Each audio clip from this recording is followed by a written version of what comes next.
Abiso naman para sa publiko, ang mga dokumento na hawak ng PSA gaya ng birth certificate at marriage certificate ay maaari nang makita online. Alamin kung paano sa report ni Catherine Landicho.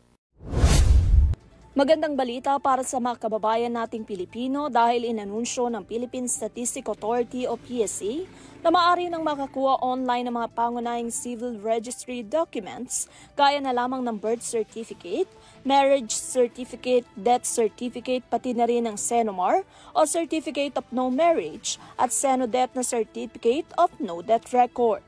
Ayon sa PSA, bahagi ito ng kanilang bagong serbisyo sa ilalim ng Civil Registry System o Information Technology Project Phase 2 na layong gawing mas mabilis, episyente at mas accessible ng pagkuha ng mga dokumento.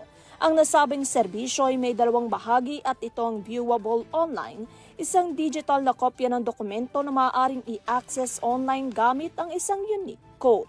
At doc print naman kung saan ito ang opisyal na printed copy ng mga dokumento na maaaring kunin mula sa pinakamalapit na PSA Civil Registry System at hindi na kinakailangan ng appointment upang makuha ito. Sa pamamagitan ng bagong sistema, hindi na kailangan maghintay ng matagal o pumila ng mahaba upang makakuha lamang ng mga kinakailangang dokumento.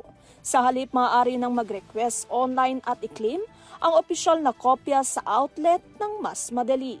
Ang publiko ay nabisuhan din na mag-ingat sa mga hindi otorisadong website o fixers at siguraduhin daw na gamitin lamang ang opisyal na website ng PSA sa pag-request ng mga dokumento.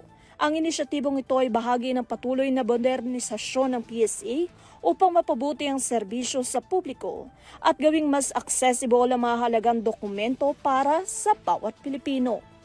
Para sa EuroTV News, Catherine Landicho, sumasaludo sa bawat Pilipino.